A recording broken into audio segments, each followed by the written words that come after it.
দর্শক, আমরা এই মুহূর্তে আছি চট্টগ্রাম টু কক্সবাজার মহাসড়কত। আপনারা জানেন এই চট্টগ্রাম টু কক্সবাজার মহাসড়কর সবচেয়ে ঝুঁকিপূর্ণ এলাকা হইতে লোহাগাড়া উপজেলাধীন সুরুতি এই যে এলাকা ইউনিয়নের আওতাধীন যে সমস্ত এলাকা বলছে মহাসড়কের এই এলাকার মধ্যে সবচেয়ে বেশি দুর্ঘটনা ঘটে। তো এই দুর্ঘটনা লইলে মানুষ সবসময় আন্দোলন করে যার সয়লানের দাবিতে। তবে সয়লান নইলেও রাস্তার কিছুটা প্রশস্তকরণের হাস কিন্তু চলমান আছে। দর্শক, আমরা জানা রাখি এই যে মহাসড়কের যে প্রতিনিয়ত মৃত্যুর মিছিল, এই মৃত্যুর মিছিল কিন্তু থামিবার বলে লোহাগাড়া উপজেলার সর্বস্তরের জনসাধারণের দাবি হইতে এই রাস্তাকে প্রশস্তকরণ করেন। সয়লান নইলেও কিন্তু কিছুটা রাস্তার হাত চলমান আছে এবং রাস্তার উভয় পাশে 6 ফিট করে এনে বাড়াবে এবং মূল রাস্তাকে 34 ফিট হইব বলে আমরা জানতে পারি। তবে দর্শক, এই যে যারা ঠিকাদারি প্রতিষ্ঠান আছে এই রাস্তার কি পরিমাণ বড় হইব এবং এদের বরাদ্দ কি এই বিষয়গান সম্পর্কে আমার মুখে তুলে বিস্তারিত বিষয়গান শুনলাম যে রাস্তাকে প্রশস্তকরণের স্থানীয় অকলর মতামত গান অনার হাজর তুলে দিন।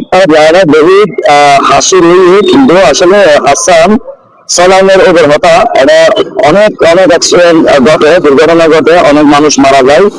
সারা বাংলাদেশের মধ্যে বাংলাদেশের মানুষও জানে এবং সরকারও জানে। তো এখন দেখা যায় তারা সব গরিবের একটা রাস্তা বাড়াবেন নাই পরিকল্পনা করে হাজার চলের। তো আসলে সব গরিব বাড়ালে শেষ নেব আর মনে হয় আরো যে সলানের হতা আছে যদি পুরোপুরি ঘুরে ফেলায় তাহলে মনে হয় কিছু রূপ করা যাবে।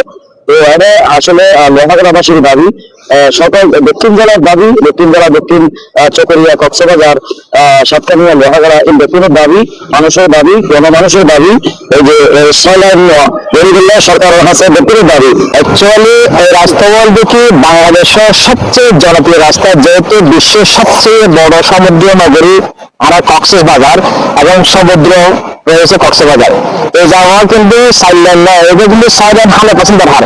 এই জনপদের মধ্যে 35 বছর আজ আর বেড়ে ওঠা আর বাড়ির পাশে রাস্তার মধ্যে আর শহর থেকে প্রায় 50 থেকে 60 টন দুর্ঘটনা আর প্রতিনিয়ত দেখি। আমার মনে আছে আর এখন বড় ভাই মোটরসাইকেল অ্যাক্সিডেন্ট হলে এরকম মারা গিয়ে আর বাড়িতে মাত্র 10 ফিট দূরে। শুধুমাত্র এই যে প্রচুর পরিমাণ বাস আছে এই রাস্তার মধ্যে। সুতরাং আরো প্রায় সময় আন্দোলন সংগ্রাম মধ্যে জড়িত আছে। আমরা একমাত্র মানুষের অধিকার আগে বলে গেলাম এই মানুষের দিয়ে মানুষ চলাফেরা করার প্রচুর এমনকি প্রায় 60 থেকে 70 লাখ মানুষ পর্যটক যে সময় শীতকাল আগে প্রায় 70 থেকে 80 লাখ মানুষ এই রাস্তা দিয়ে চলাফেরা করে। সুতরাং সরকারের নিজের দাবি হয়েছে আর এই 34 রাস্তা দিয়ে আর আশা পূরণ নব আর তো মিনিমাম 6 লাইন রাস্তা 100% দরকার। আসলে মহাসড়ক এখানে নাম চলেছে প্রত্যেকদিন নগরের বিশাখার ঘাটে সড়ক চলাচল করে। এই বিশ্বের বিভিন্ন দেশের পর্যটক, বাংলাদেশের বিভিন্ন প্রান্ত পর্যটক কক্সবাজার গিয়ে এটা যে হারে রাস্তা দরকার আসলে এটা 6 যদি বৃদ্ধি করে আসলে মন সমাধান হইব। এটা দুর্ঘটনা না হইবে কর্তৃপক্ষ যত বেশি দেখা 6 লাইনে নইবে তত বেশি দুর্ঘটনা না হইবে। সুতরাং আর দাবি চট্টগ্রাম কক্সবাজার মহাসড়ক অতি বিলম্বে 6 লাইন ধরো। এই যে কাজটা চলমান এবং এটা ট্রাফিক করা হবে কত কিলোমিটার বলে এটা হচ্ছে আমাদের ফার্স্ট আছে ওইখান থেকে আমাদের আমাদের দেওয়া সরাই যাবেন যথেষ্ট। আর আমরা ইতিমধ্যে আমরা লিখেছেন সাতকানের রাস্তা মাথা পর্যন্ত আমাদের রাস্তাটা 34 ফিট হয়ে এসেছে।